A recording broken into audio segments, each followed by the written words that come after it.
কিসে রিজিক বাড়ে, কি করলে রিজিকে ভরপুর বারাকা হয়, রিজিকের চাবিকা ঠিক কোথায়, কোন পথে চললে রিজিকে ভরপুর বারাকা হবে, আমার জীবনে বরকত নেমে আসবে রিজিকে, এটা জানতে মনে যাচ্ছে না আমাদের? হ্যাঁ, কষ্ট হচ্ছে আপনাদের? কষ্ট হচ্ছে?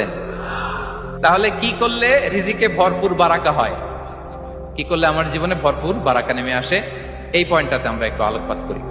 যেসব কাজ করলে আমাদের জীবনে রিজিকে আসমানি বারাকা নেমে আসবে, আমাদের রিজিকে আসমানি বারাকা নেমে আসুক, আমরা চাই কি চাই না?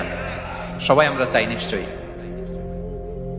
যে কাজ করলে রিজিকে আসমানি বারাকা আসে, এর এক নম্বর হচ্ছে তাকওয়াল্লাহ, আল্লাহর ভয়। আল্লাহ তাআলা বলছেন, ওয়া মাইয়াত্তাকিল্লাহা ইয়াজআল লাহু মাখরাজা ওয়া ইয়ারযুকহু মিন হাইসু লা ইয়াহতাসিব।